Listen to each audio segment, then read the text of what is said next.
એક એમ્પ્લોય છે એ ભાઈ વચ્ચે ગાડી મૂકીને આવી ગયો હતો, તો આપણે અડધો કલાક વેઇટ કરવો પડ્યો. બોલો. ને આપણને કહીને ગયો કે ખાલી પંચિંગ મારીને આવું છું 5 મિનિટમાં, ને અડધો કલાક કર્યો. પછી ઉપર સાહેબને ફોન કર્યો. Hello guys, welcome to the my new blog. તો આજે છે જોબનો 34મો દિવસ, બરાબર. ને આપણે આવી ગયા છે જોબ પર. અને બીજું કે આજે વરસાદ નથી પડ્યો એટલે બહુ સારું છે, બરાબર. તો હવે આપણે ગાડી ક્લીન કરી નાખીએ, તો વિડીયોમાં બન્યા રહેજો. હર હર મહાદેવ. તો ગાડી ક્લીન કરી દીધી છે, બરાબર. ને હવે ગાડીમાં બેઠા છે. હવે કોઈ એમ્પ્લોય આવશે કાં તો કોઈ સાહેબ આવશે, એ કહેશે કે ચાલો ભાઈ જવાનું છે સામેના પ્લાન્ટમાં કે ભરૂચ લોકલમાં, તો જઈ આવીશું, બરાબર. તો હવે આપણે ગાડી બાડીનું બધું કામ પતાવીને બેઠા છે, બરાબર. અને ગાડી કેટલી ફરી છે એ બી બતાવી દઉં તમને. 87,050 કિલોમીટર ચાલી, 87,050, બરાબર. તો હવે વિડીયોમાં બન્યા રહેજો. હર હર મહાદેવ. તો 12:15 થઈ ગયા છે અને ડૉક્ટર ધવલ સાહેબને આપણે સામેના પ્લાનમાં મૂકવા આવ્યા હતા, બરાબર. જો કે સવારના ગાડી બાડી સાફ કરી ને પછી બેસી રહ્યા હતા, ફોન જોતા હતા ને કંઈક નવા આઈડિયા શોધતા હતા કે વિડીયો કઈ રીતનું બનાવવું, શું છે શું નહીં, બરાબર. યુટ્યુબમાં કયા સેટિંગ એક્ટિવ કરવા, ઇનએક્ટિવ કરવા, એ બધું શીખતા હતા, બરાબર.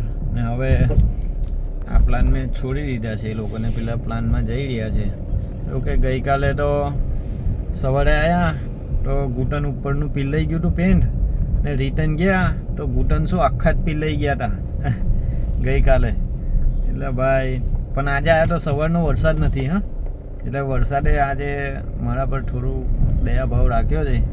જોકે તમારો લાખ શુકર છે મેઘરાજાને, બરાબર. જો દોસ્તો બોલવામાં આવું થોડું ચાલ્યા કરશે, પણ તમે તમારો સપોર્ટ ઓછો ના કરતા, બરાબર.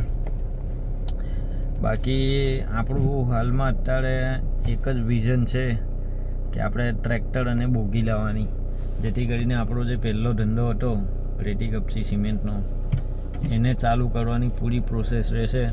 હાલમાં તો નોકરી કરીએ છીએ, પણ જોકે નોકરી આપણા સપના પૂરા નહીં કરી શકે, ખાલી 2 ટાઈમનું જમવાનું કાઢી શકશે, બરાબર. એટલે કંઈ ને કંઈ મતલબ કે વિચારીએ છીએ આગળનું, પણ જો સક્સેસ થઈ ગયું તો મજા આવશે, નહીં થયું તો ભગવાનની દયા, બરાબર. બાકી તમે કહો એમ.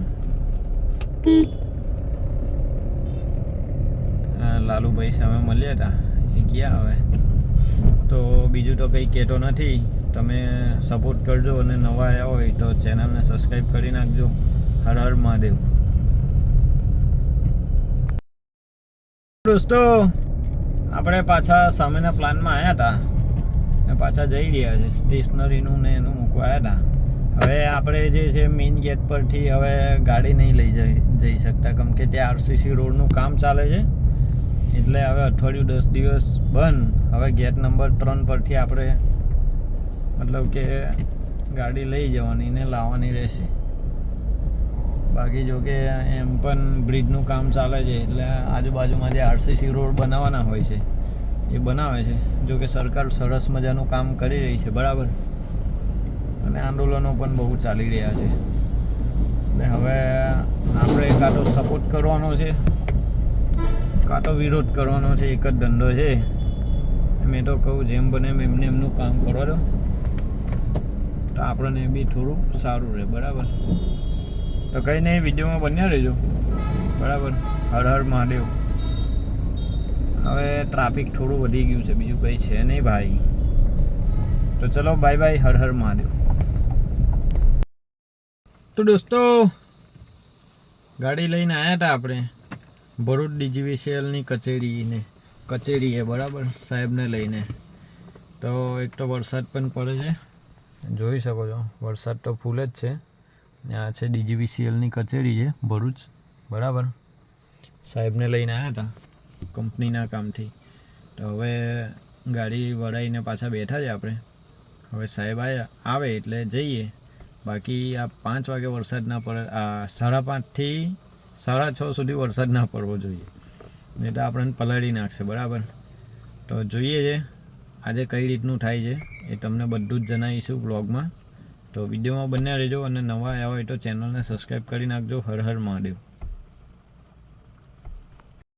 દોસ્તો આપણી જોડે એવું થયું કે એક એમ્પ્લોય છે, એ ભાઈ વચ્ચે ગાડી મૂકીને નાહી ગયો હતો, તો આપણે અડધો કલાક વેઇટ કરવો પડ્યો બોલો. ને આપણને કહીને ગયો કે ખાલી પંચિંગ મારીને આવું છું 5 મિનિટમાં, ને અડધો કલાક કર્યો. પછી ઉપર સાહેબને ફોન કર્યો, ત્યારે જઈને ભાઈનું મગજ ઠેકાને આવ્યું ને પ્રેમથી હટાવી લીધી ગાડી. બરાબર, એટલે બહુ ગમન પણ નહીં હારો મારા ભાઈ. ખોટા ઉપરના લોકો ગાળો દે અને તમે નાના માણસની કેર ના કરો. ભાઈ નાના માણસ ઉપર કમ્પ્લેન કરે તારી ઇજ્જતનો કચરો થાય, એના કરતાં પ્રેમથી સમજી જાવ તો સારું છે. બાકી ઇજ્જતનો ફાલુડો થાય અને એવું કામ નહીં કરવાનું. બરાબર, એટલે આવું છે ભાઈ, ઘમંડ આવી જાય છે અમુક લોકોને. તો કંઈ નહીં, વિડીયોમાં બન્યા રહેજો. હર હર મહાદેવ.